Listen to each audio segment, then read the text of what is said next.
My parents brought a realtor to my house. "We're selling this dump," Mom said. "Losers like you should rent." They had no idea whose name was on the deed or what I'd do next. The realtor was photographing my hallway before I'd finished my first cup of coffee. That's the detail I keep coming back to. Not my mother's voice, not my father's crossed arms, not the way Ms. Brennan in her blazer moved through my living room like she was already staging it in her head. It's the sound of the camera shutter, that clinical little click, aimed at the walls I'd spent 3 months restoring. Plasterwork, original crown molding I'd tracked down through a salvage company in Pennsylvania. Wallpaper I'd hung myself over a long weekend with a podcast playing and takeout going cold on the kitchen counter. Click, click, click, like it was already a listing. My mother ran 2 fingers along the wallpaper seam and made the sound she makes when she's found something to condemn. A short, soft click of the tongue, the auditory equivalent of a red pen. "Nobody does wallpaper anymore," she announced to the room. My father pointed at the load-bearing wall between the kitchen and dining room. "Take that out. Open concept. That's what moves properties." Ms. Brennan nodded and typed something into her tablet. I stood in the doorway to my own kitchen, coffee mug warm in both hands, and watched 3 people discuss the demolition of my home with the calm authority of people who have never once considered that they might be wrong. "What makes you think," I said conversationally, "that you can sell it?" My mother turned. She looked at me the way she's looked at me my entire life, like I am a problem that was supposed to resolve itself by now and has stubbornly refused. I was 34 years old, in yoga pants and a sweatshirt, bare feet on my own hardwood floors, and she looked at me like I was still 17 and had just said something embarrassing at a family dinner. "Because we're your parents," she said. "Because we said so," my father added. And I want you to understand that Ms. Brennan was standing 4 feet away, tablet in hand, fully present for this. My mother looked me up and down and said, "Losers like you should rent forever. You're 34, single, hiding behind a computer job. You don't deserve a 4-bedroom house. It's embarrassing." Ms. Brennan glanced up, not uncomfortable enough to leave, just enough to register. I took a slow sip of coffee. Then I set down my mug. "My name is Natalie Cross. I'm a senior software engineer, and I have been, since I was approximately 8 years old, my parents' least favorite project. My brother David is their favorite project. David went to medical school on their timeline, married on their timeline, produced grandchildren on their timeline, and calls every Sunday with the dutiful regularity of a man who learned early that compliance was the path of least resistance. David is also, as a matter of documented fact, $340,000 in debt to my parents for various investments that were never actually investments and will never actually be repaid. But David calls on Sundays. David sparkles the way they need. David is the point. I was always the other one. I want to be precise about what that meant, because there's a version of this story where my parents were merely difficult, and the truth is sharper than that. They were not cruel in the operatic way that's easy to name. There were no dramatic confrontations, no screaming matches, no incidents that would be straightforward to describe to a therapist in a first session. It was subtler. It was the sustained, low-frequency communication that I was tolerated rather than wanted, that my achievements were inconveniences, that my choices, career, relationships, the house I bought with my own money in 2019, existed slightly outside the frame of what they were willing to acknowledge as real. I graduated top of my computer science program. My mother asked if I'd looked into medical school. I got my first senior engineering role at 29, salary that made my eyes water the first time I saw my own direct deposit. My father asked if it was stable. "Computers," he said, with the tone of a man describing a food he finds distasteful. I bought the house in March of 2019. 4 bedrooms, original hardwood, a yard I didn't entirely know what to do with, in a neighborhood that my own research told me was going to appreciate significantly over the next 5 years, and has. I bought it in cash, from savings, and a portfolio I'd been building since I was 24, because I'd done the math 3 times, and the math was clear. My parents were not invited to the closing. I didn't tell them about the purchase until it was done. They received this information with the particular silence of people whose narrative about you has been disrupted, and who are waiting for it to resolve back to normal. The deed was filed. The title was clean. The house was mine. I didn't think about it again. For 5 years,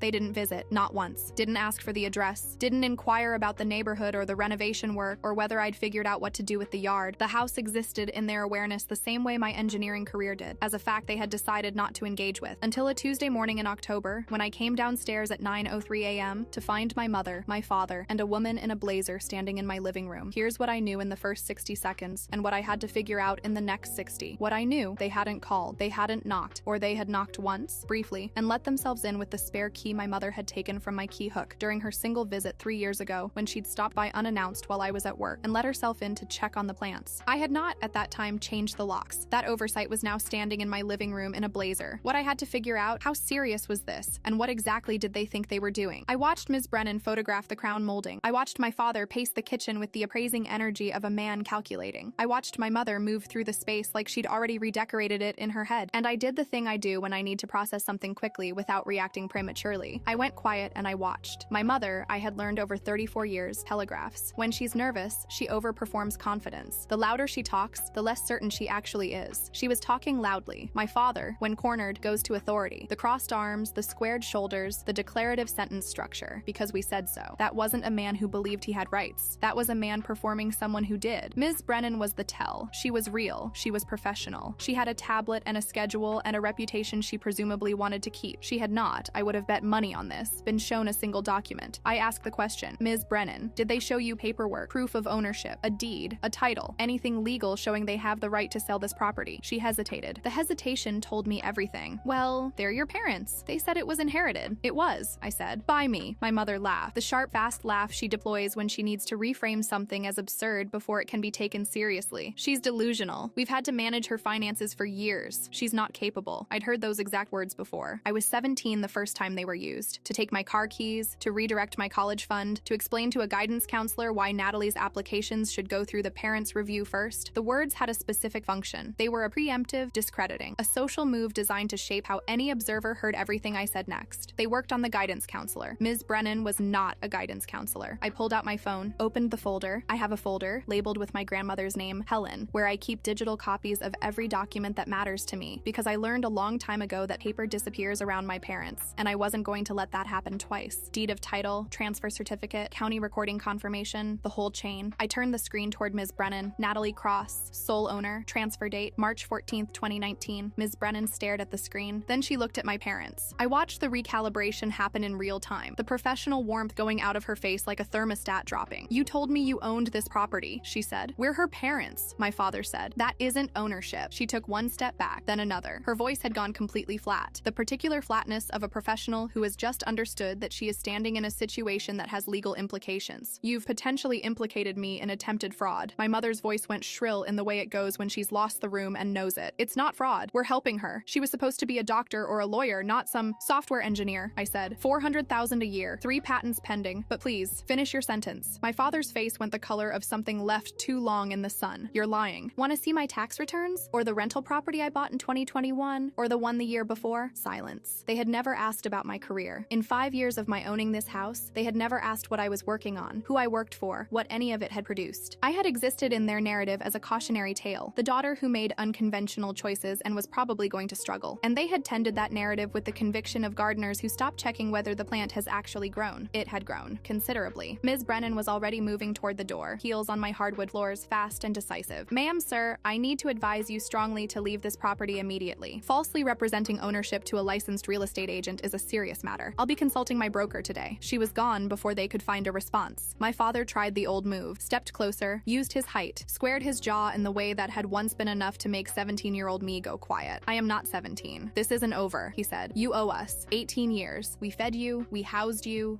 and in 5 years of living here, I said quietly, you never visited once. Not until you thought you could profit. He opened his mouth. Get out, I said, both of you. Now. My mother knocked over my porch planter on the way out. A flick of her purse, not an accident. The angle was wrong for an accident, against the ceramic pot I'd brought back from a trip 2 years ago. It hit the porch boards and cracked along the base. My father dragged his key along the side of my car as he passed. I heard the sound before I saw it, a long metallic scrape, deliberate, the kind of damage that announces itself. My chest went cold. And then I remembered. Tesla Model 3, 8 cameras, 360-degree coverage, continuous recording in Sentry mode. The footage saves automatically to the cloud account linked to my phone. I went inside, made fresh coffee, sat down at my kitchen table, and opened my laptop. The county property records database is public. That's something people don't always realize. The financial architecture of people's lives is often just sitting there, searchable, if you know where to look and are willing to spend an evening looking. I typed in my parents' address at 9:47 p.m. The kitchen was quiet, coffee going warm beside me. Outside, a car went past. Normal Tuesday. Foreclosure notice. Filed 8 weeks prior. 4 months in arrears on the mortgage. Auction date pending. 63 days out from tonight. I sat with that for a moment. Then I kept digging, because once you start pulling a thread, you need to know how much there is. My father's consulting business, the one he'd been running for 11 years, the one that had given him a vocabulary of authority around money and industry, and knowing how things work, had filed for bankruptcy protection 14 months ago. Chapter 7. Liquidation. 3 active credit card lawsuits from 2 different lenders. A lien on the business assets, which at this point appeared to be a desk and a leased BMW with 8 months left on the contract. My mother's name appeared on 2 joint accounts with delinquency flags. And on a civil complaint from a contractor, $18,000 in unpaid renovation work on the house they currently couldn't afford. The eviction notice, this was separate from the foreclosure, a technical distinction in the timeline of of losing your home was scheduled to be served in 31 days. I read it all twice, very carefully. The way I read code when I'm looking for the error I know is there but haven't found yet. They had come to my house on a Tuesday morning with a realtor because they were about to lose everything. They had not come to help me. They had not come out of belated parental interest in the daughter they'd ignored for 5 years. They had come because I had something they needed, and they had calculated, based on 17 years of evidence about who I was at 17, who I'd been when I was small and containable and dependent, that I would not stop them. They thought I was still that girl. Cold, clear, final. I picked up my phone, dialed. When the woman from the bank's foreclosure division answered, I said 4 words that changed her entire tone. I'd like to make a cash offer. I want to be transparent about what I did next, because I've told this story to a few people, and the reaction splits cleanly. Some people think it was too far. Some people think it was exactly right. I've thought about it enough now that I know where I stand, but I want you to have the full picture. I did not buy my parents' house as Natalie Cross. I have an LLC, Stonebrook Holdings, incorporated in 2020, initially for the rental property acquisitions. It's clean, it's legal, it's structured correctly with a registered agent and proper operating documentation. My attorney, a woman named Christine Yao, who has 20 years in real estate and business law, and has never once in my experience expressed an opinion she didn't mean, had helped me set it up. She is not someone who traffics in drama. She is someone who looks at the landscape of a situation and tells you what the terrain actually is. I called Christine at 10:23 p.m. I told her what had happened that morning, the realtor, the parents, the car damage, the camera footage, all of it. And then I told her what I'd found in the county records, and then I told her what I was thinking about doing. She was quiet for a moment. The purchase itself is straightforward, she said. Cash acquisition through the LLC as is. The bank will take it, the timeline works. That's clean. And the rest of